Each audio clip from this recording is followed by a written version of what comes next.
Hi guys, I'm going to do a very quick and simple tute today. I've got others lined up, but this week kind of got away with me. So I'm just going to do a very simple one and not dissimilar to some other tutorials that I've done.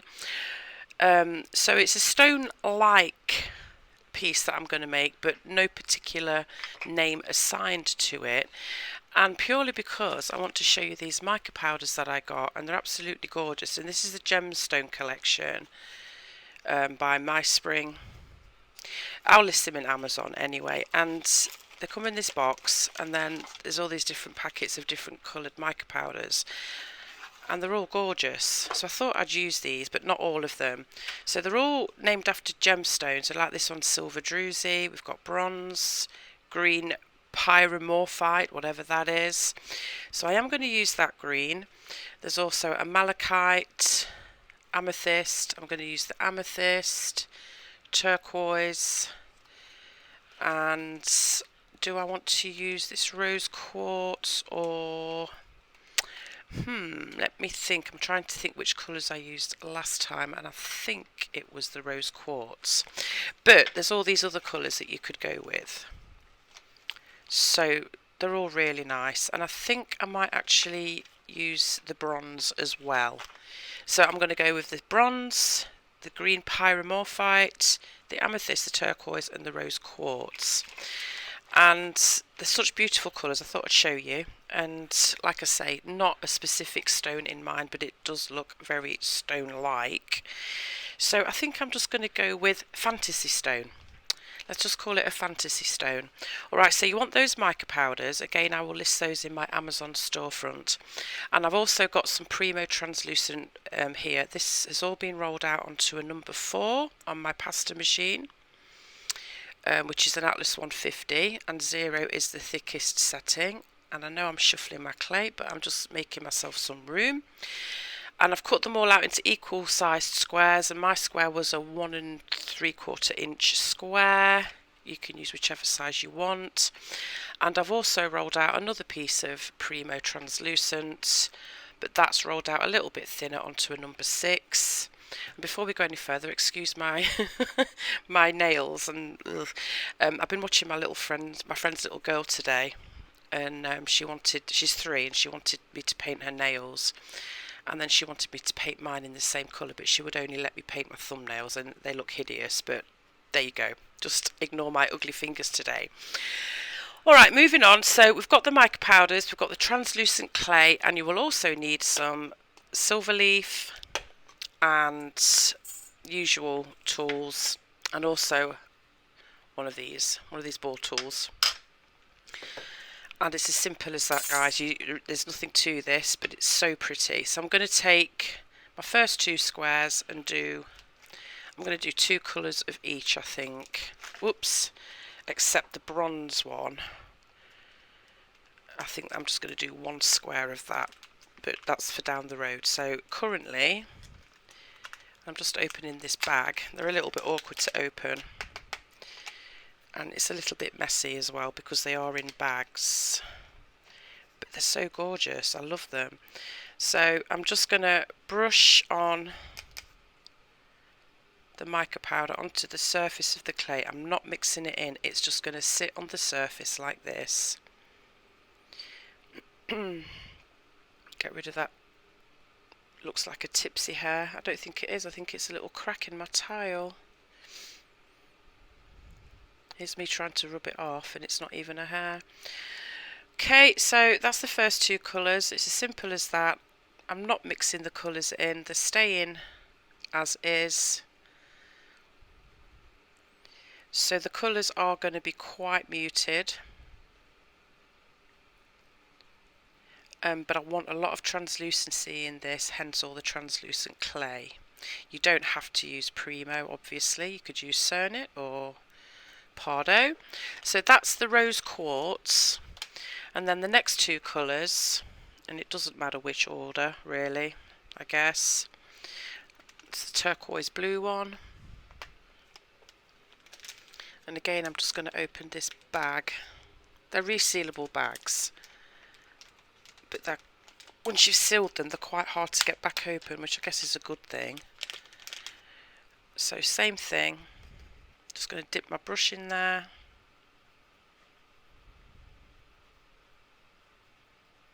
And just brush the mica powder onto the surface like so. So I hope you all had an enjoyable 4th of July celebration. I know I did. It was a lovely day as well, which was nice because up until yesterday the weather's been, it's been warm, but it's been grey and rainy and just bleh. So it was nice to get out in the sunshine for the day. I'm just going to wipe up a little bit, guys, as I go along. And I think I've got some schmutz on my tile that I haven't wiped off properly. I'm just going to see if I can scrape that off. Could be any number of things. Glue. I don't know what it is, but anyway. Okay, next 2 colours then. So let's go with this purple amethyst. And just look how vibrant the colours are. They really are beautiful. And I actually bought these with a gift card that somebody from my group gave me, an Amazon gift card, and that was Lulu. So thank you, Lulu. This is courtesy of Lulu because she basically paid for them, but thank you very much. I saw these, I was like, ooh, gemstone colours, that's nice. So that's what we're doing. We're doing a fantasy gemstone. How about that?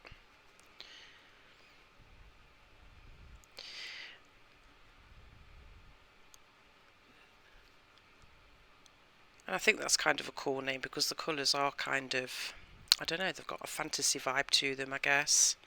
Especially the blue and purple. So again, same thing, just brush that on the surface, and then the last 2 pieces over here is the green one. Just give that a little tap. Try and open it.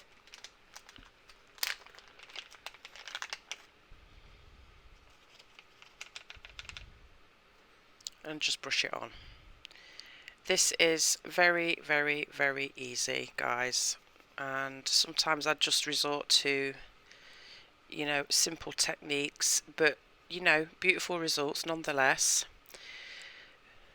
But I do that when I'm kind of pushed for time and I haven't really fully prepared other tutes. I've got plenty in mind, but you know, with a lot of them I have to sit down and work out what I need to do. Something like this is pretty straightforward, so that's why periodically I'll do an extra easy one for you, just to get something out.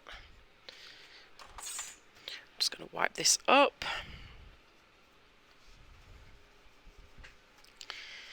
And then I'm going to give it a quick dry so my clay isn't sliding all over the place.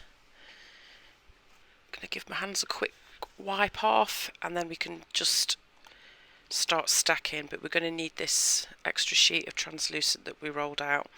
So no particular order then, I'm just going to start stacking these up, but periodically, and if I can find my cutter, I did have it, I'm just going to cut some more of this translucent out and put that into the mix as well, and also the metal leaf. So let me just try and fit as much of it into the camera as I can. Okay, so I'm just going to start with this pink quartz, and I'm just simply going to get my square cutter again and just throw that on the top like so.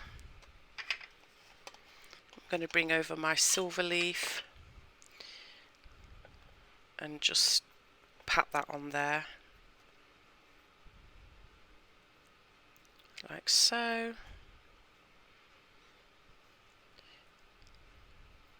I really like this look where you don't actually mix the colour into the clay, but you just leave it sitting on the surface. It just, I don't know, it gives it such a nice look in my opinion.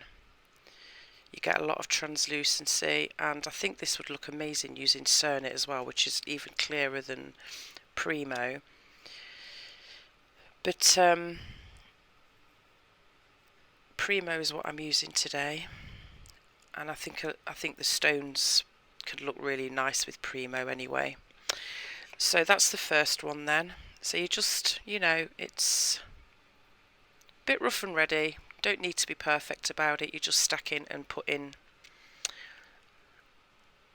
on the translucent, and I'm probably, that's if I've rolled out enough clay, I'm probably just going to alternate colour and translucent like this, and then each slice of trans you put in, top it with some metal leaf, and that's as easy as it gets, guys. It's a very, very simple stack.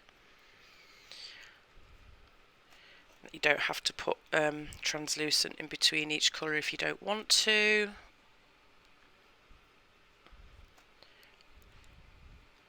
But I do recommend putting the metal leaf on each piece of translucent, just because you want that silver to really show through. So I've gone the pink, the green, I think I'll go blue next. Another square of trans.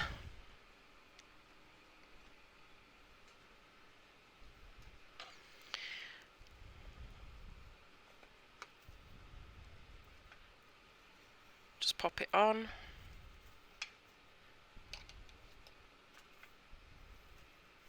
This is getting a bit clumped together, so I'll just kind of smooth it out as best as I can.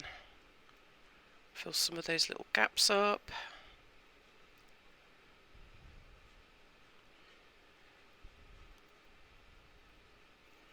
Like so. Then I'll do the purple. I've got a little bit more trans left, so I might be able to alternate. I'm not sure yet. I can always roll out some more, but like I say, you don't have to put a piece of trans in between each colour, so I probably won't. Save me from rolling out some more. I'll just see what I've got left and use it accordingly. And this is why this is such a random kind of thing, really. It's just more about getting the translucency to come through, and because you haven't mixed the colours in, it's going to be a little bit more vibrant than if you mix the colours in. Alright, so let's go green now, followed by blue. Let's skip a trans, but let's put one in here. So I've skipped a trans and just put two colours together. Metal leaf, silver leaf, and in actual fact there's no law to say that you have to use silver either. I think copper would look pretty nice in this, or you could even alternate copper and silver, or gold, or I would stick with silver, copper or gold, honestly. I don't think I would go with the coloured, you know, the reds and the blues and the greens metal leaf for this one. I think the silvers and the coppers give it a more natural look. But I'm just sticking with the silver at this point. Okay, so the pink, and I do have enough for one more piece of translucent, so I may as well use it.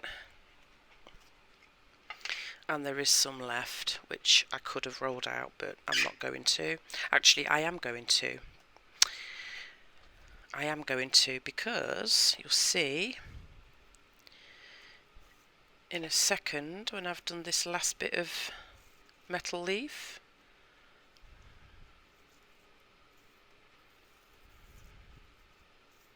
Oops.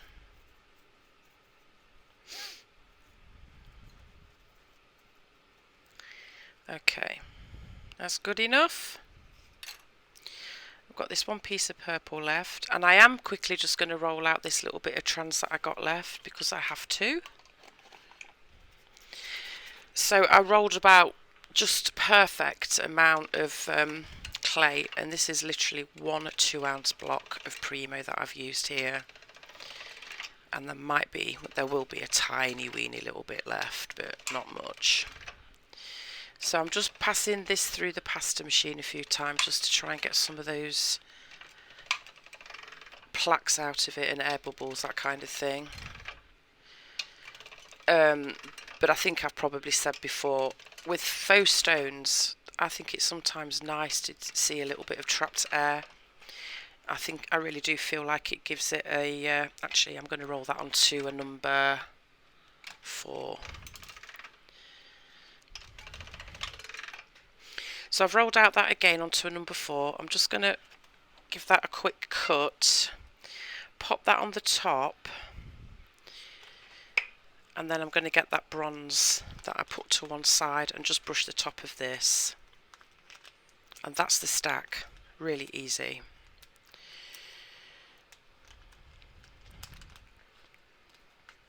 And like I say, once you've resealed them, to close them, they do close up really well. So I'm just going to dip my brush in there and just rub this on the top. So all the other colours were 2 colours, 2 of each colour, and this one is just 1 square of the bronze. That's it. Okay. Wipe up a little bit.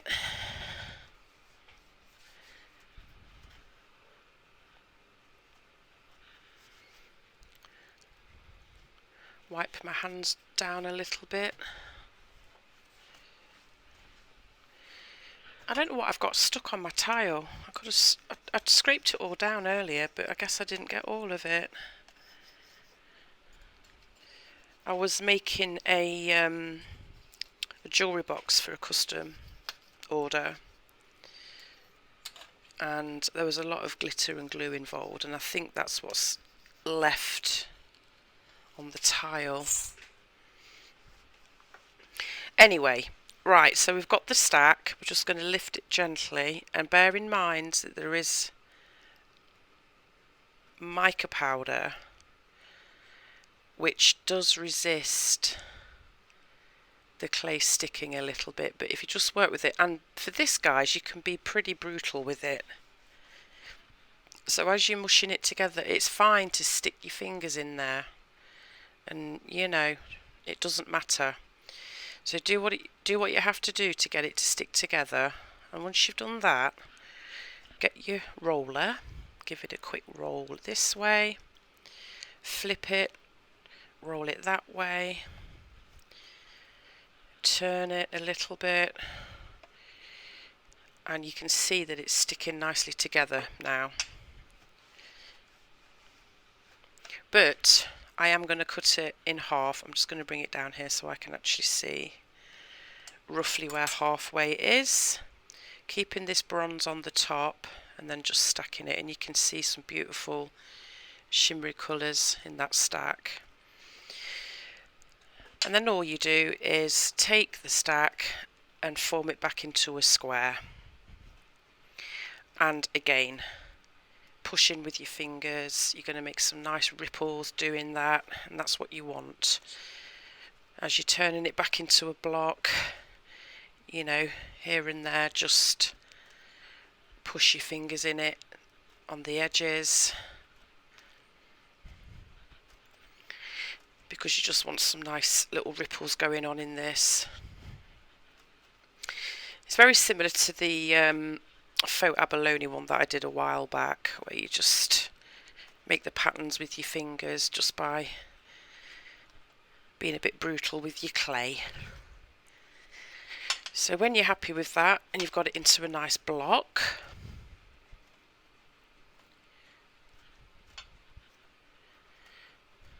like so,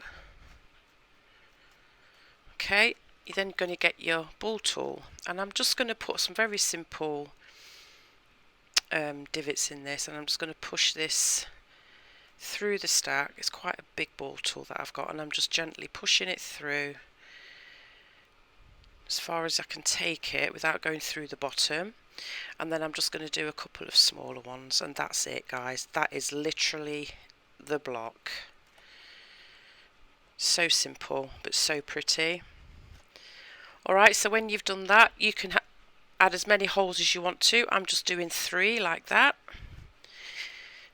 You just got to push it all back together now.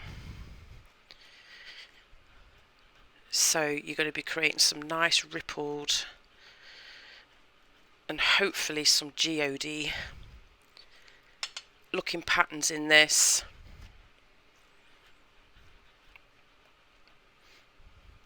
But make sure you close it all the way back up. So again, you're just going to be taking the block and pressing it and turning it to make sure it gets all closed back up. And that is all there is to it, guys. So easy. But like I said at the beginning, the main reason I wanted to do this was A, because it's quick and easy just to get something out to you while I work on other ideas that I've got, and 2, I really wanted to show you those mica powders.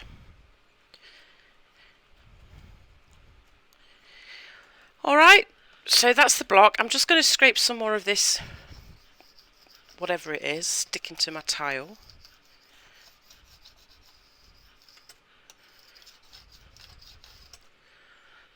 And I'm going to get my block again. I'm going to flip it on its edge, and I'm literally just taking slices. I'm going to cut them thick enough so I don't need to add a backing. I want the stone to show through on both sides. Although having said that, I think I will just take this little nub end off, but oh, so pretty. But that's one slice. Gorgeousness. Let me just turn that this way and take this little end bit off. I can make something with these 2 pieces when I'm done. Okay. Alright, so that was 1 slice, 2 slices, 3 slices, 4 slices. That one's a little bit thicker than the others, but that's okay. So I've got nice 4 pieces and a couple of little pieces left that I can just maybe use on a backing sheet or something, but we'll just work with these.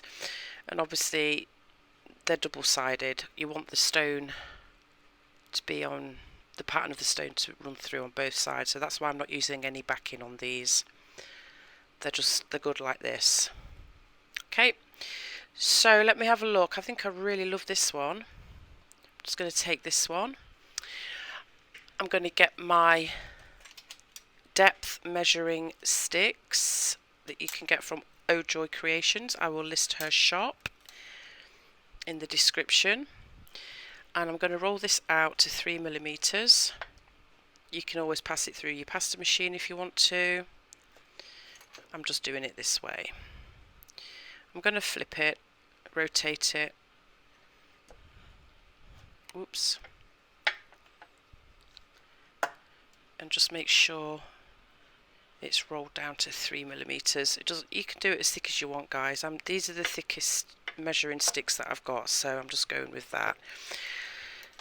And I'm going to say, I mean, I don't know 100%, but I'm going to say it's very close to a number 1 setting on my Atlas 150, 0 being the thickest. So it's the second thickest setting on my pasta machine.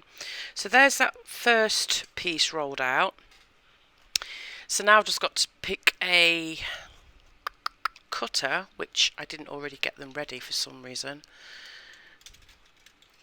And I don't think that's going to be big enough. Actually, it might be. But I've started to put all my cutters on these, what do you call these, ring binders. And then I've got a pegboard with the hooks hanging off, and I just hang them off there. And I've put all certain kinds together. I say that, but I'm still having a hard time finding them because I'm untidy and I don't put things back where they should go. But like this one, for example, I've got all this cutter on there, and then a couple more of my clay boutique cutters on there as well. It's just a cool idea. I think I'm going to go with this cutter. So I'm just going to find the cutter I want, swing it around, open it up, and there it is. So I'm going to go with that one. This is a clay boutique one, and I think I need to roll this out a little bit more because it's not quite big enough. These are going to get resined, so they're going to be made thicker, so don't worry too much. And there's just some beautiful patterns in this, but I think I'm going to go there like that.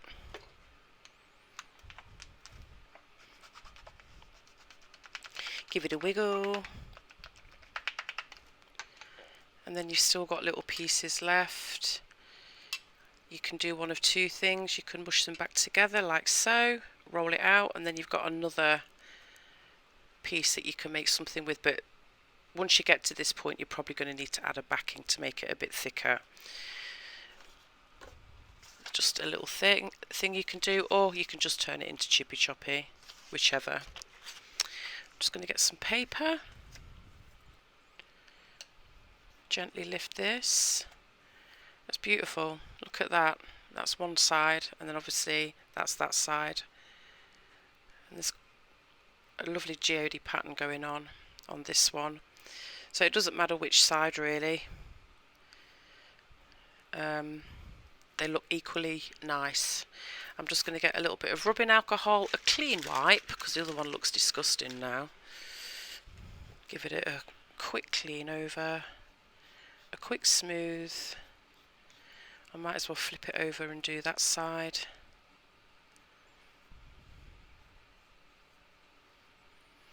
But I'm excited to see what these look like once they've been baked. Obviously I've already made a few just to make sure. I always do practice runs, guys, always. I don't just come on camera and hope for the best. I always make sure I know what I'm doing. So there's that one.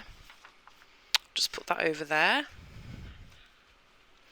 Let's do another one. Let's go with this thicker piece so we can perhaps make a bigger pendant with it. So obviously if you want to make a bigger pendant, cut it out thicker, or if you want, put a backing on. I don't want to. I want to keep them as individual slices like this. But that is looking so yum. So yummy.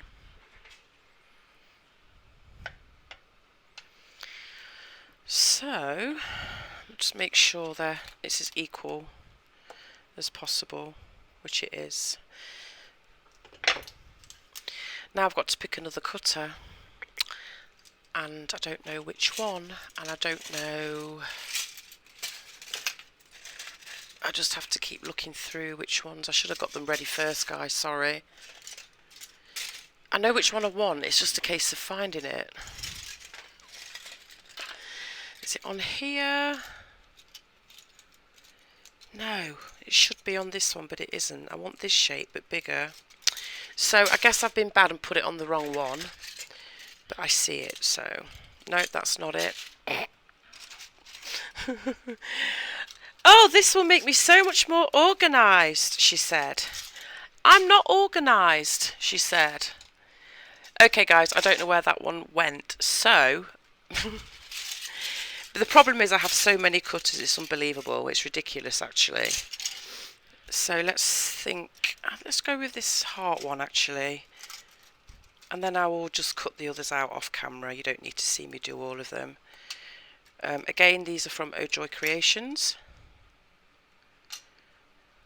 And I don't think this is going to quite fit. And I think it's a little bit big. Oh, no, actually. I think I want this one, which again is an Oh Joy Creations. I love that. But I think I'll go with the smaller one. Yeah. So, yeah, I'm showing you these heart ones, and they're both Oh Joy Creation designs. But I'm just going to go with this. Oh, I don't know. I don't know if I want to do that, because it's got such a beautiful pattern on it. It's going to cut quite a lot of it away. So let's go with a round one instead. And that's another thing I always recommend you do. You just don't just rush in and, you know, cut wherever. Work out what's going to look best and which shape is going to look good. And I like that, so I'm going to cut that there. Again, give it a little wiggle. Take that off. You've still got a little bit left there, so either chippy choppy or somehow piece it together to make another little veneer. It doesn't go to waste, and then you could always just piece all these scraps back together, look, somehow, just to make another veneer. And that's what I tend to do, guys, either that or, you know, just a chippy choppy styly. but that's going to make another pendant once you've rolled it out. Okay, so there's that, and there's a round one. I'm not going to do any more on camera. I will do these two off camera with different shapes, and I will show you when they're baked. Alright, so I've done two pieces. They're looking gorgeous.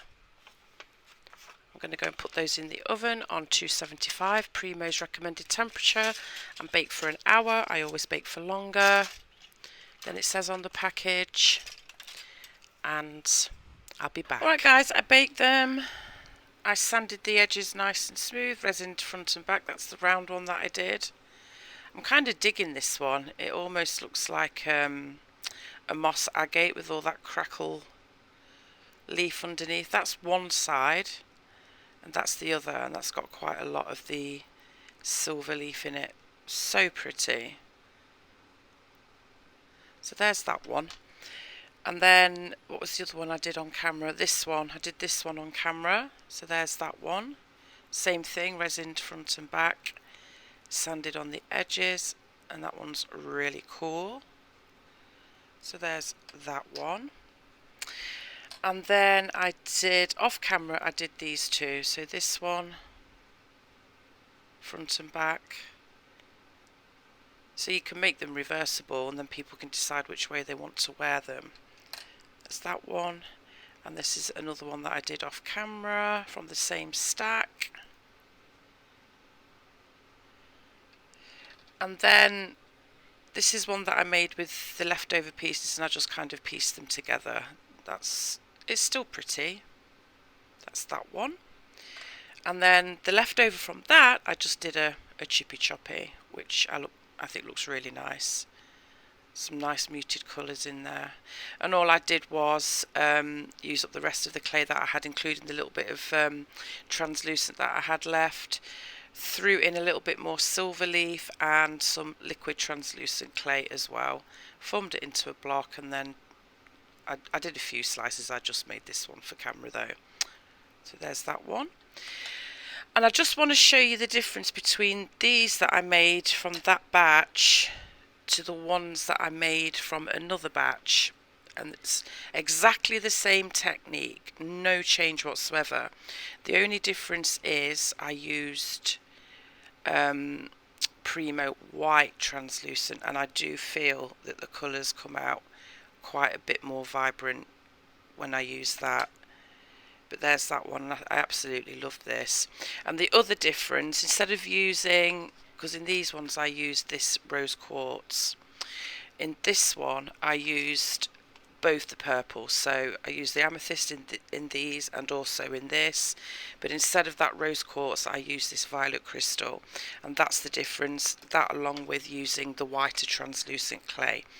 To be honest, these are my preference, but these are all done exactly the same way. And here's another one from my previous batch as well, which I've actually finished. Pinch belt and chain with a toggle clasp. Added a few little beads onto the chain with jump rings. Really easy. But there's this one as well, front and back. And oh, I love this. I love it. So I just wanted to show you the difference. So it will vary depending on which kind of translucent clay you use and which colours you use. But there's all the pieces, guys. Thanks for watching, and I'll catch you later.